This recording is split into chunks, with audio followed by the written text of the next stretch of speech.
In the last several years, California's endured some of the deadliest wildfires in the state's history. Longtime firefighters say the blazes are getting larger, hotter, and deadlier. KSBY reporter Megan Healy discovered how a unique program at Cal Poly could halt this disturbing trend. Deadly and devastating fires like the Camp Thomas Whittier and Tubbs fires come with another name, wildland urban interface fires. It's a term used to describe forest fires that spread to homes and communities. Now, Cal Poly professors and students from a variety of fields want to create a research institute to study these fires and make California more resilient to them. The worst fires that we have in our history are happening right now. That's not right.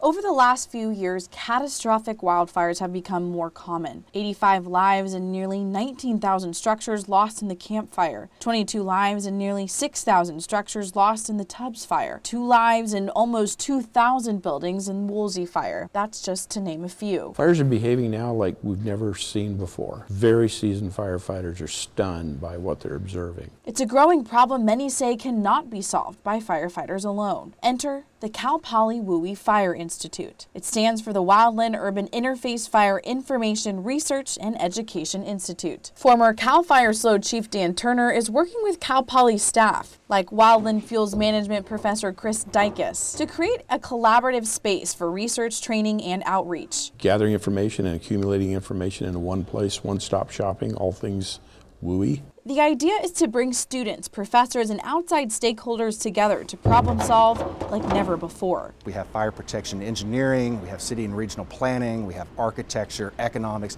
All of these disciplines have been working independently, have the potential now to work together. And putting a biomedical researcher and a firefighter type together comes up with something that, who would have thought that? And they've already come up with ways to study things like fire tornadoes. Very dangerous situation in a wildland setting, and we saw it at the Carr Fire in Redding in 2018, where this tornado of fire created a vortex which wiped out entire subdivisions. Researchers are confident new technology can help tame the kinds of fires we are seeing today. Cal Poly undergraduate Ruben Brand hopes to contribute his knowledge of forestry as a former U.S. Forestry Service hotshot. I hit a point in my career where I was seeing the problem we were having with fires growing larger, burning more. He says the time is now to find better ways to combat and prevent these fires, and the WUI Fire Institute could make that all possible. We could do things like take aerial images, and before you walk out there and actually see that trees are dying, you could actually see from an aerial image. The research team plans to attack this problem from all sides, observing natural and man-made conditions. You have to start at the house, the construction of it, the landscaping around the house, the wildlands around the local communities. They say if we don't build cities smart and reduce forest fuel loads, history can and will repeat itself. Too much impact to the people of California. We actually owe it to California.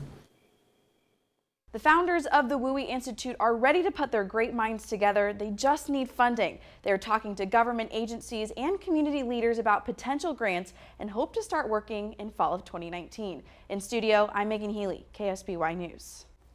The creators of the WUI Institute believe this research facility is one of a kind. They hope to be the first program in the country to bring together different disciplines to address WUI fires in California.